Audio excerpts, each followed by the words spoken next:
City boys in action, yeah. Ndona mayuts akapfeka maforo dikepi kune kwaita hepi mirandi bvunze mayelo bonawo tindepi City takasikirwa kufara isu kusikirwa kufara isu takasikirwa kufara isu kusikirwa kufara isu saka moko mudenga wotarisa mudenga kusikirwa kufara isu kusikirwa kufara isu chiri kuonyererwa chikwama tatsiwaina mutatikama mukunwa chinyiko mabhebhi kunze kune arutigochera nyama semayuti wainoti yedu life engetangi pafoti tenge tichidaluta matoti tonodza throat life is short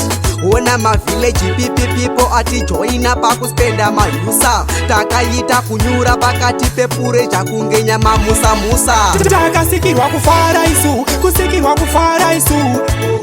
takasikirwa kufara isu kusikirwa kufara isu saka moko mudenga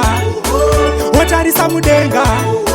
kusikirwa kufara isu kusikirwa kufara isu raistenditaizadza poko pati yedu patop #75 tani ndipase lita rekoko hatisi pamajoko amafaro edu inasi ndokuti city boys party ona treka kuwainisa shanti foni ya fladha nesnepi chati tichitambira mubvati vachakopa ati takasikirwa kufara isu kusikirwa kufara isu takasikirwa kufara isu kusikirwa kufara isu saka moko mudenga wotarisa mudenga kusikirwa kufara isu kusikirwa kufara isu City boy and girls weswari pano dairai kokozoti mavillage boy mavillage girl wari pano dairai ipati iri kupisonge moto nyama tichisandura pachoto ipai uyo asina bebi kana doro ambotitora mafoto kukufara kusvika kwaedza guro richimedza kana uchida kokundotenga imwe ndotenga ufiwa ndipedza takasikirwa kufara isu kusikirwa kufara isu takasikirwa kufara isu kusikirwa kufara isu